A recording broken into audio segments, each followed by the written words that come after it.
Me oleme 8 aastat juba teinud seda asja ja nende aastatega on nii mõndagi meil muutunud tiimis. Ja enamus asju on muutunud sellest, et inimene on laisk. Ja kui me alustasime, siis me mõtlesime, et mis asju meil raja ääres vaja võiks olla. Et meil on suur töökoda, kus on palju igasuguseid tööriistu, palju asju, aga paratamatult kõik ei saa raja äärde kaasa võtta. Ja siis me alguses alustasime niimoodi, et võtsime lihtsalt võimalikult palju, mõtlesime peas läbi, mida meil vaja oleks, tulime raja äärde ja siis panime kirja kõik, mis meil seal kaasas olid. Ja järgmine kord, kui raja äärde tulime, midagi oli puudu, siis lisasime sinna nimekirja ja panime uuesti kaasa. Niimoodi tekkis meil selline nagu pakkimislist. Ja teine kord vaatasime seda listi kriitilise pilguga üle, et kas on asju kaasas, mida me tegelikult üldse ei kasuta või ta on üliharva kasutavad või ta on asendatav. Et me oleme pookinud välja kõik asjad, mida meil vaja ei ole ja kaasas on meil alati, mis on hädavajalik, sest et ilma sellise pakkimisnimekirjata sellist tiimi ei jooksuta ka. Ja see on täpselt samamoodi laiskusest tingitud, kuna sellise nimekirja alusel pakkimine on nagu poole lihtsam. Et siin asjad, mis meil kaasas on, ülemine kast, peal on vihm. Vihmakastis on kõik vihmariided, kummikud, kõik sellised asjad, mida võiks vaja minna vihmaga. Ja see varustus on meil ka üsna korralik võetud, sest et drift vihmaga ära ei jää. Ja kui mina lähen rajaalde spotterina, ma pean ikkagi kuiv olema. Puhastusvahendid. Siia alla lähevad kõik brake cleanerid, kõik igasugused klaasipuhastusvahendid, udu eemaldajad ja käsnad ja ämbrid ja kõik asjad, et me autot testa saaksime muid asju. Siin on natukene kukub ära. Et siin on voolikud, pidurite komplekt, siis siin on lehtrid ja perfolint. Selles mõttes, et siin on üldse kõik igasugused voolikud, kummi, niisugused asjad, mis põhimõtteliselt võiks sinna alla kuuluda. Õlid.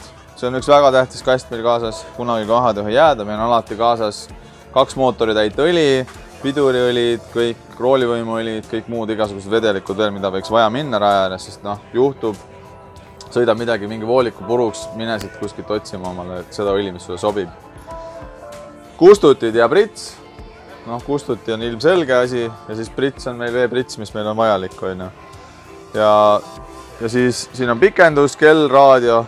Ja siin on ka prits. Pritsi paned ühte või teise. Eks vahepeal lähevad asjad segamini samamoodi, aga all käivad rihmad, lehtrid jälle, mis ei mahu. Ja rihm on meil kaasas, sellepärast, et autod on vaja panna treila peale, telgid on vaja maas hoida, teinekord on vaja midagi veel kinni tõmmata. Ja siis võib-olla huvitavamad asjad. Siin on meil terve kasti täis Wisefab. See, et kui poisid seina sõidavad, et siis me hakkame selle kastiga tööd tegema. Siin ma näitan. Põhimõtteliselt kasti täis on kõiki sillajuppe. Ja meil on mõlema auto jaoks, mõlema silla kõik jupid. Et kui midagi kõveraks ja puruks sõita, siis me saame ilusti ära vahetada raja ääres, mida on korduvalt juhtunud ka.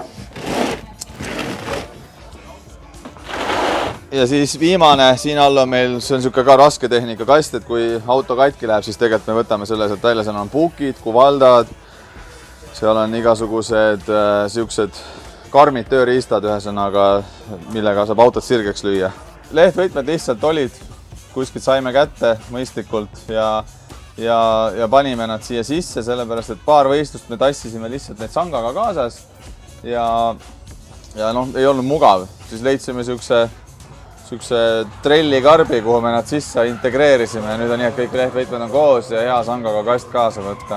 Ja siukene väiksem tööriistakohver, et meie jaoks ongi see kompaktsus ja me tegelikult kasutame seda iga päev tööl ka, et see on nagu meil kõige olulisem asi, et siit me samamoodi paneme sahti tegelikult täis nagu väga olulisi asju, mida meil vaja on ja ebaolulisi viskame välja, nagu põhiasi meie juures. Et tegelikult põhi eest vedavaks jõuds meil siin tiimis on tegelikult need samad töötajad, kes meie enda ettevõttes Ghost Audio töötavad. Ja tegelikult aastaid tagasi juba me võistlesime ühel teisel alal, võib-olla siin ka inimesed tuttavad, et me kunagi võistlesime helirõhu võistluse. Meil oli selline valge lada, mis tegi meie Eesti rekordi selles vallas ja see hoiab siiamaani seda. Ja ju siis on võistlemine veres, nii et kui me selle asjaga lõpetasime, siis tuli kohe minu äripartner Kristjan meie juurde ja ütles, et tead, et ma tahaks sõita autoga külg ees, et siuke äge asi nagu driftimine. Ja meie muidugi võtsime kohe selle savast kinni ja ikkagi käisime need võistlused läbi ja niimoodi vaikselt see hakkas kasvama ja me omavahel leppisime kokku juba siis, et me teeme seda nii kaua, kui see on fun, ehk siis, et see peab kogu aeg olema lõbus meie jaoks ja niisugune sõprade koosviibimise meetod. Ja vaikselt on see meie meeskond kasvanud ja see ongi see, me lihtsalt teeme kõiki asju sellepärast, et meil endal oleks lõbus ja oleks mõnus olla. Ja kõik need inimesed, kes meil siin kaasa aitavad selle asjale, on täpselt sama meelestusega. Et probleemid jäetakse nendel nädalavahetustel koju ja antakse endast lihtsalt maksimum.